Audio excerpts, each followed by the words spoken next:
We're grateful for the help that we have with each other and from thee for the work that we do every day. We say and ask these things humbly, Father, in the name of thy Son, Jesus Christ. Amen. Amen. Okay. All right. So, spiritual thought. Do you have one? Nope. All right. Well, we'll go right in. Let me share my screen. There we go. All right. Here we go. So, vote individually. Should he raise money now? Yes or no? What do you think?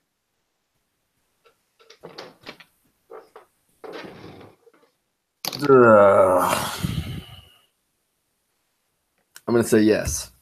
I did too. I struggled with that decision, but I'm going to say yes. Yeah, because you and I both agree. We don't give up stock for any reason unless it absolutely has to happen. Yeah. Mm-hmm. However, I will say that putting the competition that's launching kind of put a fire under me. Even though they've got 8 to 30 months, depending on how you calculate it, worth of operating funds, that doesn't mean that they have enough to do the development they need. So that's really what did it for me. Yeah. Yeah, if he's going into Chicago, New York, and South Florida, they're going to burn through that money too fast. Yeah, they are. And the other thing that I like about it is that they've already spent the time on the back end of it, getting their costs down. Yeah, they kind of were a bootstrapping group. Yeah, so if they had not done that first, and all of a sudden now we're saying now hadn't got that figured out yet, and then we're saying expand, I would probably say no. Get your base in order first, but where they've already got their base in order, then I think they can have a better chance and reason to expand. Yeah, and I think this guy did it just textbook. He beautifully executed it. He did as much as he could, got a minimal viable product out there, then brought a CTO on, somebody who really knew what he was doing to, take it further. Yep. And so he's just added as he's needed. I really like that. Okay. He grew smart. He did. So what should he do with the money?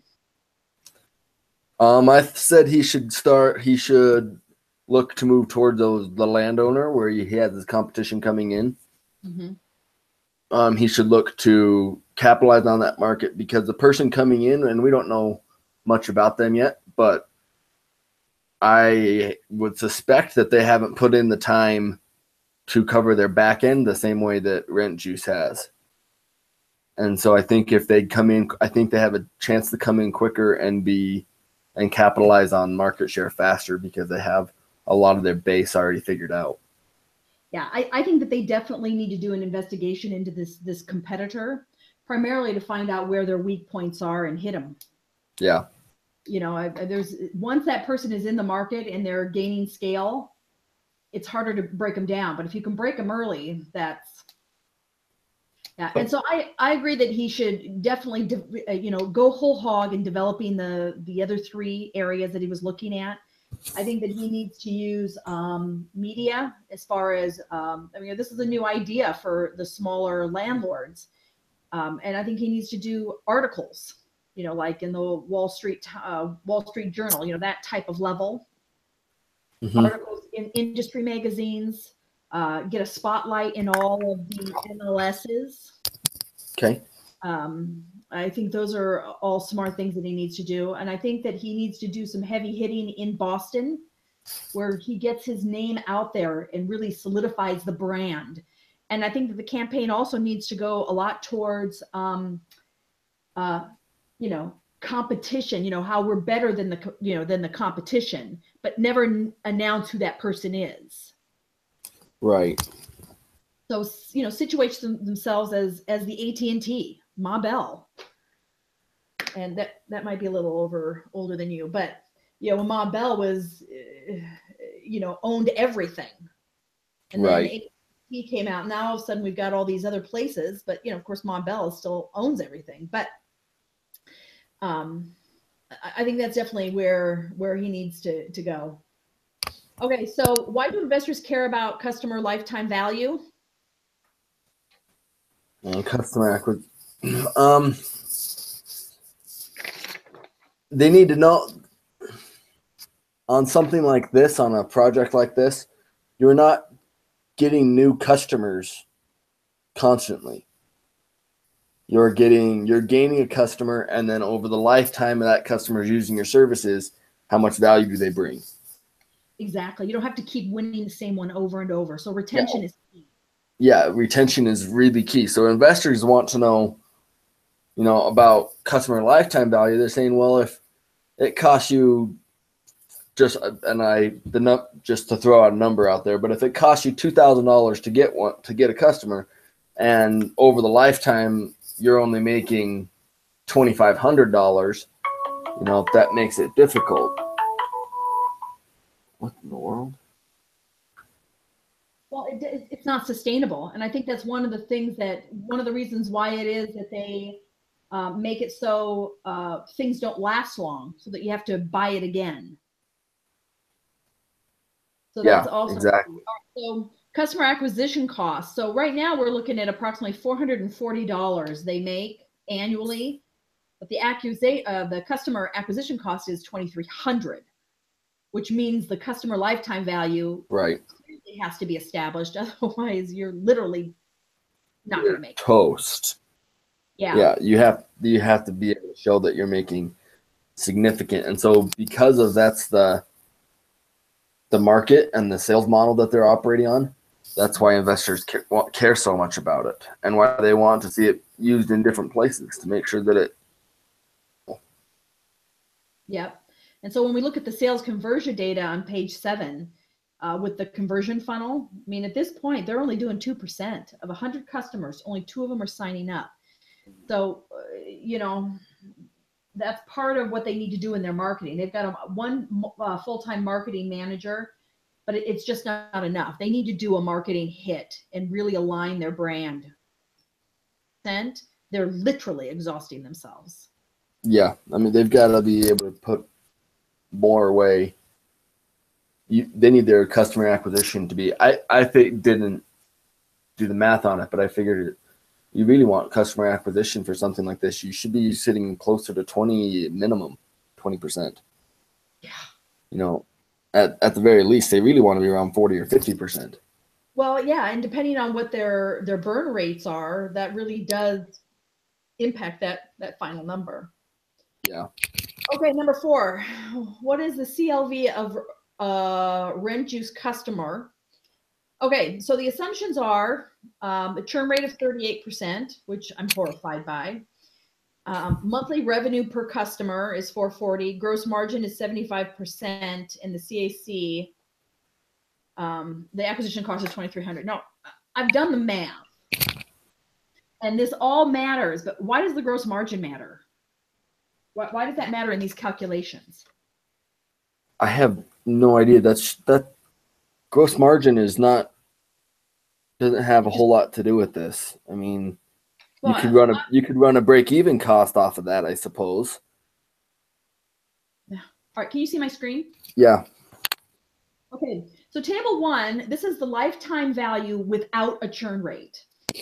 So based on 440 per month with an annual profit of 52, I just picked 5 out of the air.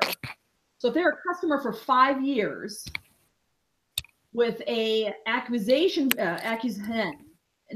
cost, right here, this is our total. So we take this times this minus this, and we get a value of a customer at 5 years out is 24,000. Okay. Down to table 2 with a churn, and I added a churn rate. I have to put in a customer base only because, with this is one customer, and I should probably add in something right here that identifies that it's the per customer. Yeah, customer 1 here. I'll clean that up for a little bit, so that we know that it's one annual number of customers. Okay. Sorry, I have to do it. I'm going to obsess about it. All good. Thank you. Okay. Okay. So with 100 customers, with a 440 per customer monthly revenue, with the annual profits of 52, which brings us to 528,000 annually for 100 customers. Now, at the end of 2010, they had them at 141 customers. And I don't know if you caught the growth levels, but their growth levels, let me go into my write-up here. Product pricing, revenues right here. So this is my submission, but in here it identified that they were at 1,500 a month at late 2009. By April, they were at 16,000, and by summer at 25, and by fall, they were then right at about 40,000. So they still were in the rears as far as they were still losing money, but that's some pretty significant growth. Yeah. When we look at that. Okay. So right now, based on 100 customers at 5 years, we're at 2.6 million with the cost of acquisition is 230, which brings us the lifetime value. Now we add in the churn rate right here. So these numbers all right here, all these numbers are the same as up here, just at 100 customers. Right. We bring in a churn rate of 38, which means we have a remaining 62 customers. Now, what's key here is that even if we're at 62 current customers, we still have to multiply the acquisition rate at 100. Right. Because we still paid for 100, even though we only have 62 left. Right. And so that's where I came up with all these other numbers. So at the 62, which is the, minusing all this out, we're right now at about 22,000 versus the 24,000. And I'm not sure. So yeah, that would be approximately right. But I'm trying to figure out if this number would be accurate, considering 24,000 per customer. And if we lose 38, it almost have to be, this number should be approximately 38% less than that, right? Well, your top one though is just on one customer. So I don't know. Pardon? Your top table there is Yeah. operating on just one customer, so the churn rate doesn't apply. So I don't think it would be 38% less profit between the two tables, because it's just 38% less. It should be 38% less revenue brought in from your pre-churn to your after-churn, right? All right. So, and I don't know. So 28. Huh. Yeah. See, this is a fun class up until this. I was myself immensely until this came out. Okay. Well, I guess I'll stare at it a little bit longer. I've done it like 3 different times, trying to make sure. Sure. I've got some kind of. Yeah, I looked at the math. I've worked on it, but I haven't created any in-depth tables yet. So I still have to work on that tonight. Okay. All right. So let's go back to, what are we at? We're at number 5. How well is the sale funnel working? What can you think to improve it? And how can you reduce the cost?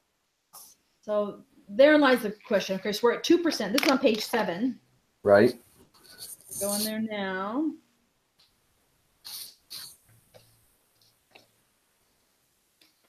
So it's via email and phone. How else? The only other option you have is to do a lot of foot traffic. Go in and do a face-to-face. But now that really, I think we'd have a higher number of throughput on this and success, but the time and the cost associated with travel is extensive. They could probably talk to 60 people before lunch, but they could only probably visit 5 in a day. Right. However, I mean, you're paying this person, the person's being paid potentially the same hourly rate as the person that's calling. You'd actually want to pay them a little bit more because they're doing more work. But So your cost, you're not going to talk to as many people, but if you only can talk to, say, 20 people in a day, 10 people in a day, but you get contracts with 2 of them out of the 10 and your percent's up to 20%, then it would be worth it. Yes, because you're still getting more than you would on the 100. So if you did so the question would be is how many calls can you do on 100? So right now they're she's saying that they're doing 80 a day. She can do 80 calls a day. Okay. So that's just above those numbers on page 7, just one paragraph up. She calls 80 times. She can make 80 calls a day. So in a day, basically it's 3 days to call 300 people and develop 6 contacts, roughly. Or 1.25 days to get 2 subscribers. Okay. So if they can go out and get 2 subscribers in a day of meeting 10 people, then they're making money on it at that point.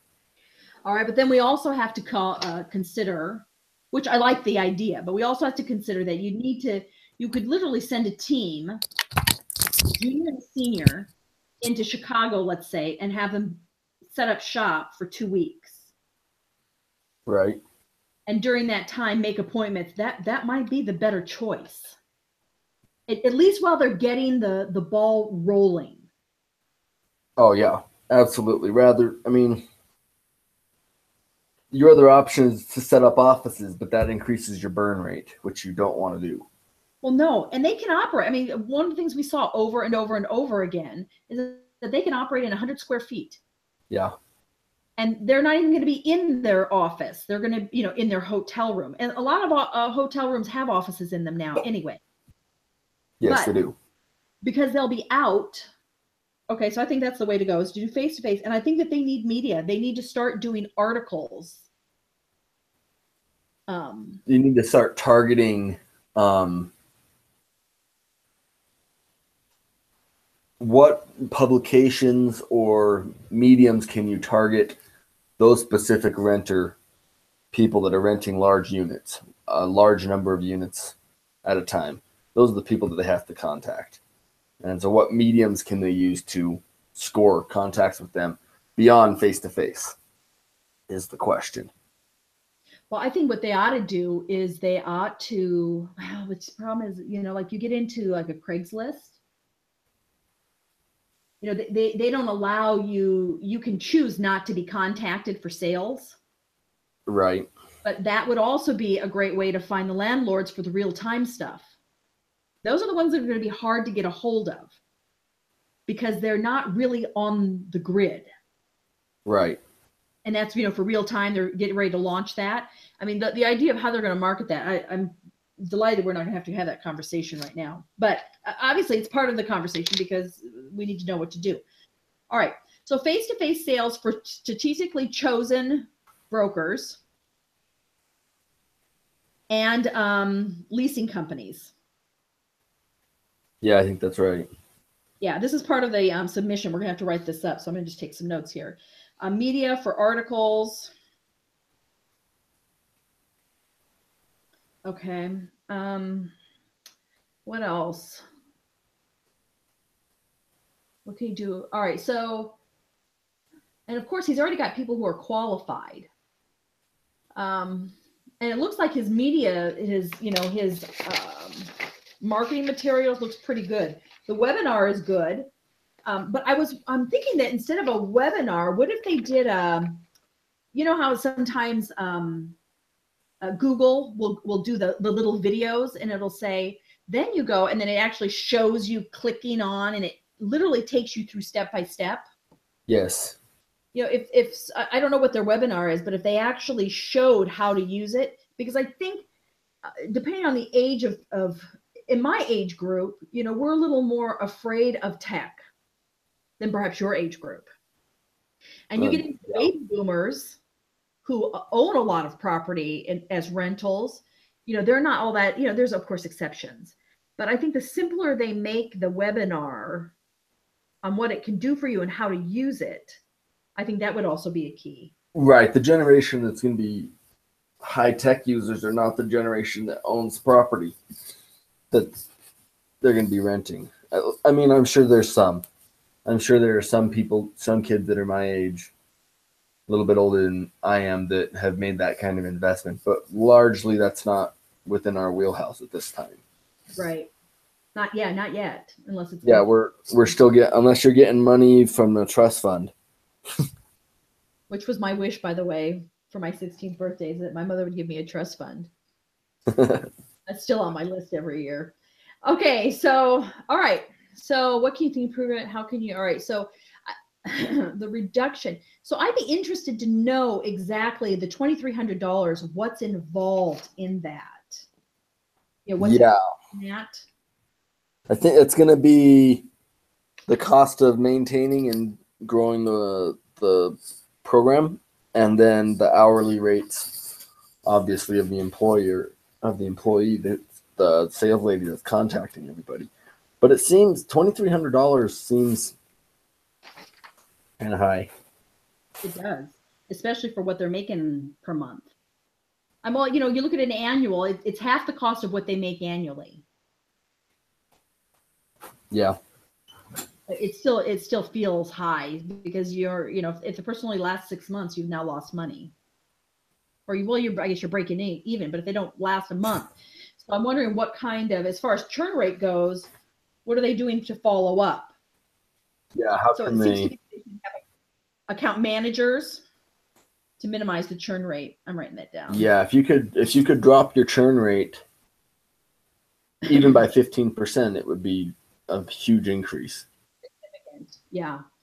Well, so first you have to identify why people are struggling or leaving, and then solve that problem. Yeah. Vivero, respond to the new competition.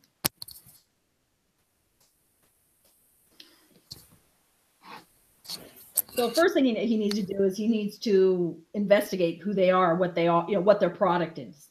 Yeah, and find their weak spot. Mm-hmm. And then they need to, once they find those weak spots, the other thing they should do is they should look to run a financing round to get the funds that they need to compete. Well, looks like they've already got that. So we definitely need to get the funding. Yeah. Okay. So take the funding. Okay. And then I would say find out, where the weak point is. It said this is going after landlords. So where can you target landlords differently? How can you discover what you need to change on your own programming and your own sales strategy to reach out to landlords in particular? So probably the easiest way to identify who the landlords are is through property companies.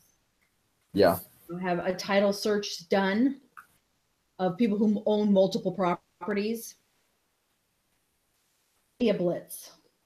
So get out in front of it first. Yeah. Right? If you wait and see if the other person's going to succeed and try it, if they wait too long, it's going to be over. They're gonna be out, always playing catch up. Exactly.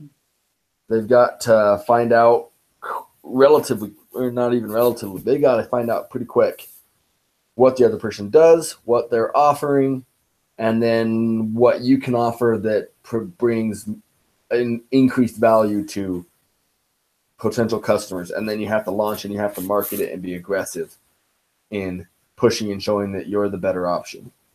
Yeah. So it's kind of like whoever gets to market first wins. Yeah, they're gonna get the lion's share. The other person is gonna come in below them and is always gonna pick something up. But if you can get in first and capitalize on a market share first, then you should be at least somewhat more insulated from the competition. Well, and the key here is the competitor analysis. Because you can bet that Boston has already done one on Rentjuice. Yes. And a lot of what they're offering is probably in response to Rentjuice, going from there. Well, it sounds like they may have come in. They may have just tweaked the design idea and business model idea off of what Rentjuice already does. Yeah. So you need to find out what they're doing, so then you can make your. If they don't do the research, then they're firing in the dark with a musket. It doesn't work. You have to know where to target the competition. Otherwise, you're just firing. You're just wasting money in marketing. All right. You ready to wrap this up? Yep. All right, here we go. So we voted and determined that yes, Rentjuice should raise money now. Money to develop the 3 markets in Chicago, New York, Southern Florida, and do some focus also on Boston with the competition. They should use the money to do a media blitz to get their brand out there, get it known. And they should also do a full competitive analysis of the competitor who's coming out. Investors care about the lifetime value, customer lifetime value, because they need to know how many times you have to win a customer acquisition costs. We of course want to make sure that the customer lifetime value is higher than that. Otherwise it just doesn't make sense. Currently their conversion data for sales is they're at 2%, which we'll talk about in just a second. The customer lifetime value of the customer is based on 5 years for one customer would be approximately $24,000. With a churn rate of 38% based on 100 customers, we're looking the lifetime value would be approximately just over 2,200 or 22,000. The sales funnel is not working, and our suggestions to improve it is in the areas that they're going to start developing, send a team out and do face-to-face sales for strategically chosen brokers and lending companies. They can also offer additional support through media articles and an improvement on their webinar that they offer. They also need to do better research to make sure that they're accessing the decision makers every time they call. And how should Vivera respond to the new competition? Funding, do a competitive analysis, do media blitz, and make sure that we're out before the competitor launches. The pros and cons of each is, well, the pros is that they're effective, the cons is that they're expensive. Which is also another reason why it is that we need those funds, because based on what they have in reserves right now of just under $500,000, they don't really have enough to do the development that they're looking to do. So this is the course of action. That's it. Sounds good. Thank you. Yep. All right. So let's, will you send that email out? I will. And you saw that we're not meeting on Thursday? Very grateful for that. It is a gift. It's like, it really is a gift. Yeah. I have a group that I meet with the group at 5 a.m. for one of my classes. Okay. Well, it was because when I started at the beginning of the semester, I had a different job. Yes. And I knew I was going to be leaving during middle of the semester, starting a different job. I'm like, well, the other job I worked mostly nights. This job I worked mostly mornings. And so I was just like, okay, where can I find balance? I'm like, okay, lunchtime meetings are good. And then I was like, okay, if I always go early in the morning, I will always be able to meet, no matter what. So I meet with them at 5:30, and we have these 3 of the girls have just not showed up to meetings. Hey, real quick, turn off the live thing.